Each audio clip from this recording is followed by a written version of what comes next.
Au nom du Père et du Fils et du Saint-Esprit. Amen. La paix de Jésus soit dans votre maison, sa paix et sa joie. Alléluia. Nous lisons le Saint-Évangile, chapitre 11. Encore le chapitre 11. Je ne sais pas si on va le terminer un jour. Versets 29 à 32. J'espère que vous allez bien, que vous êtes dans la paix et la joie de Jésus. Amen. Que ta parole, Jésus, rentre dans mon esprit, que ma bouche proclame ta parole et que mon cœur l'accueille. Amen. Alléluia. Comme la foule devenait plus nombreuse, Jésus se mit à dire « Cette génération est une génération mauvaise. Elle peut chercher un signe, on ne lui en donnera pas. D'autre que le signe que de Jonas. Tout comme Jonas a été un signe pour les habitants de Ninive, le Fils de l'homme aussi le sera pour cette génération. La reine du Sud ressuscitera pour le jugement avec les hommes de cette génération, et elle les accusera. Car elle-même est venue du bout du monde pour entendre la sagesse de Salomon. Et ici, il y a mieux que Salomon. Les hommes de Ninive ressusciteront pour le jugement, tout comme cette génération, et ils l'accuseront. Car eux se sont convertis à la prédication de Jonas, et ici, il y a mieux que Jonas. Merci Jésus pour ta parole. Alléluia.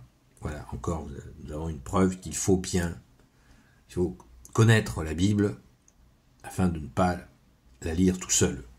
Voilà, on ne lit pas la Bible tout seul, on ne comprend rien. Là, ce que dit Jésus, si on n'a pas quelques connaissances, on est complètement largué. Alors, je ne suis pas théologien, mais par ta grâce, Jésus, j'ai quelques bases. Merci Jésus. Malgré que moi, ma spécialité, c'est l'évangile. C'est l'évangile. Merci Jésus. Par ta grâce. C'est pas de mon fait. C'est ta grâce. Oh Jésus. Voilà. Donc, Jésus répond. Parce qu'ils avaient demandé un signe. Verset 16, on l'a vu hier. Ceux qui agressent Jésus lui disent au verset 16 hier. D'autres, pour l'embarrasser, lui demandent un signe qui vienne vraiment du ciel. Voilà. Donc Jésus, on a le décalage. La réponse aujourd'hui. Jésus dit non, vous n'aurez pas de signe. Comme la foule devenait plus nombreuse, Jésus se mit à dire « Cette génération est une génération mauvaise. Elle peut chercher un signe, on ne lui donnera pas d'autre signe que le signe de Jonas. » Alors Jonas, c'était un prophète, un peu un prophète malgré lui. Il n'était pas trop chaud pour... C'est une histoire incroyable. Il n'était pas trop chaud pour faire son boulot de prophète. Mais il l'a fait quand même. Jonas qui a été jeté d'un bateau, qui a été avalé par un poisson, et rejeté sur le rivage. Une histoire rocambolesque, mais c'est une allégorie. C'est le style littéraire juif de l'époque, et c'est très important à comprendre.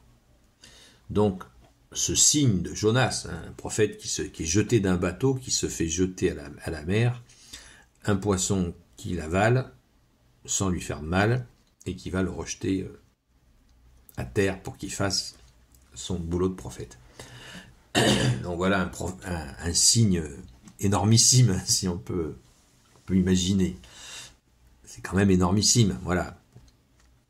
Et bien Jésus leur dit, Tintin, vous, parce qu'il s'adresse à une génération, à des gens qui connaissent cette histoire, qui connaissent l'histoire des prophètes. Ils la connaissent.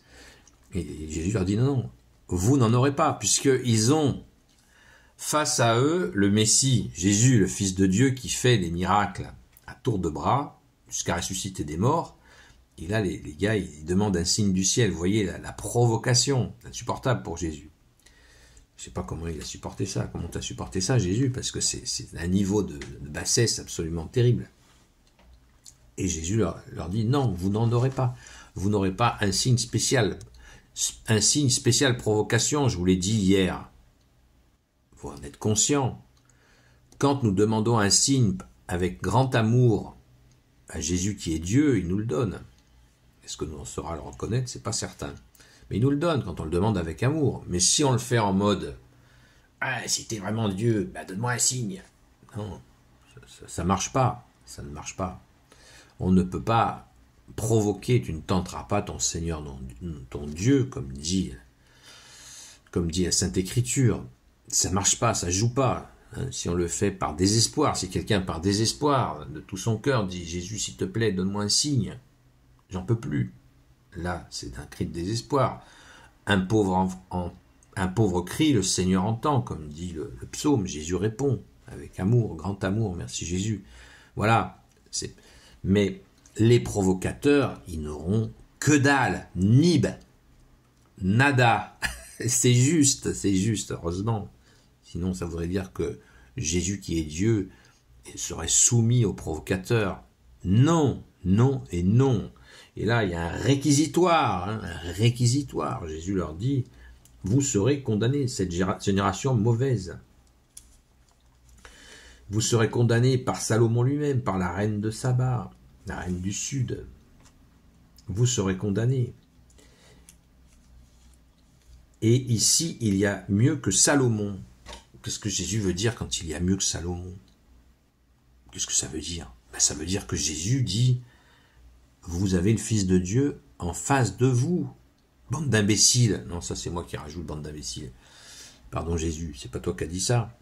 Mais c'est ce qu'on a envie de dire. Mais c'est facile pour nous, 2000 ans après, compte tenu de toutes les merveilles que tu as fait, continues à faire et que tu continueras à faire au Jésus. C'est facile. Mais il leur dit, voilà, il y a chaque fois, et Jésus leur dit, il y a plus que Salomon, il y a plus que tel prophète, il y a plus que ça.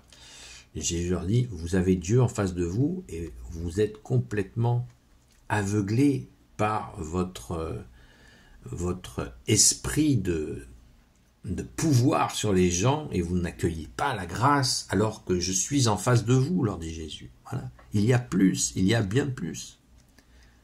Il y a celui qui ressuscite les morts devant vous, celui qui est Dieu, né de Dieu, lumière, né de la lumière, Jésus, vrai Dieu, le Seigneur, est face à vous. Jésus, on va avoir envie de les secouer, mais vous savez, l'orgueil, vous avez beau le secouer, ça ne bouge pas. Il faut que la personne dépose elle-même son orgueil. Loué sois-tu, Jésus, de ta patience. Et ta patience, c'est du don de vie, parce que Jésus a accepté de se faire assassiner par ces gens-là, en disant, ma vie, personne ne me la prend, car j'ai la capacité de la donner et de la reprendre. Il est ressuscité. Merci Sainte Marie-Madeleine d'avoir été là à la résurrection de Jésus. Alléluia. Donc, n'endurcissons pas nos cœurs. Vous voyez, c'est un message très clair pour ceux qui ne croient pas. Accueillons le Fils de Dieu, voyons les œuvres. Jésus le dit, si vous ne croyez pas en moi, croyez aux œuvres. Jésus pousse son humilité jusque-là. Jésus nous dit, je suis doux et humble de cœur. Si vous ne croyez pas en moi, croyez aux œuvres. Voilà, si vous êtes à un problème avec la personne de Jésus, croyez au moins à ses actes. Et ainsi, vous aurez la grâce d'accueillir justement ses œuvres.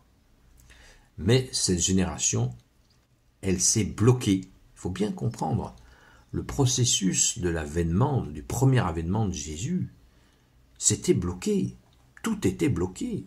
Les gens s'étaient bloqués dans une loi, des lois rajoutées. Ils sont partis de 10 commandements jusqu'à 613 commandements. On n'imagine pas le contexte. C'est la minute de contexte. C'est comme ça. Donc, c'était devenu très endurci. Je reviens sans cesse au lancement de la vie publique de Jésus par la Sainte Vierge elle-même, qui dit à son divin Fils, « Ils n'ont plus de vin aux noces de Cana. » Quand Jésus va transformer l'eau en vin, qu'est-ce qu'il fait d'autre? Il ne fait pas qu'apporter du pinard à des joyeux mariés.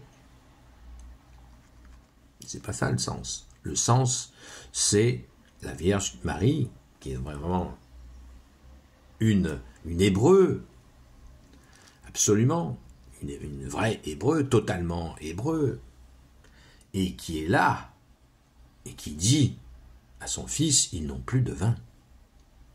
Ça veut dire que cette génération-là n'a plus de vin. Ça veut dire quoi? Elle n'a plus la joie de Dieu, elle n'est plus connectée à l'amour de Dieu. Et Jésus va utiliser l'eau qui était stockée dans des citernes en pierre, qui étaient réservées aux ablutions préalables aux prières. Et cette eau-là, il va la transformer en un vin délicieux. Et ce vin, c'est l'allégresse. C'est l'amour, le symbole du vin, c'est l'amour de Dieu.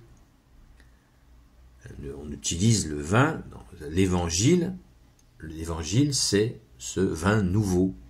Voilà, l'amour de Dieu qui revient sur terre par la personne du Fils unique, Jésus, le Christ Jésus.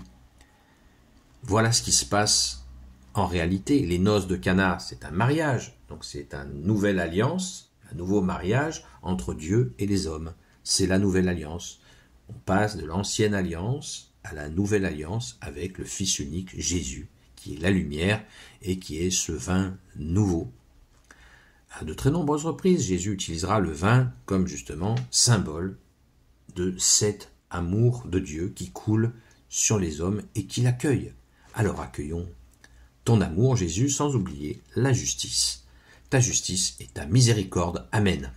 Gloire au Père, au Fils et au Saint-Esprit, maintenant et toujours, et pour l'éternité. Amen. Ô Jésus, toi qui peux tout et qui porte tout, toi le Sauveur, toi l'Emmanuel. Je te confie toutes celles et ceux qui regarderont cette vidéo, ainsi que leurs proches, selon ta seule volonté, ô Jésus, Sainte Marie, Reine des cieux, toi l'Immaculée Conception, toi qui écrases le serpent, toi qui as la lune sous tes pas, toi notre Mère, Notre-Dame. Saint Joseph, toi le juste et le saint, toi le sage, toi la terreur des démons, toi le saint gardien de la Sainte Église catholique apostolique. Sainte Marie-Madeleine, notre chère sainte patronne, et vous, tous les saints et saintes, amis de toi, Jésus, Saint Michel Archange, Saint Gabriel Archange, Saint Raphaël Archange, et vous, tous les anges qui te servent, Jésus, je vous confie toutes celles et ceux qui regarderont cette vidéo, ainsi que leurs proches, selon ta seule volonté, ô Jésus. La paix de Jésus soit dans votre maison. Je vous dis donc à ce soir, à la grâce de Jésus, sur la chaîne Seul Jésus Sauve, à 20h jusqu'à 22h. D'ici là, prions encore pour la France. Supplions Jésus de libérer cette France que nous aimons, que nous avons aimée, que nous aimons toujours, qui est façonnée par tes mains, ô Jésus. Ne laisse pas l'ennemi détruire tes œuvres, ô Jésus, s'il te plaît. À très vite.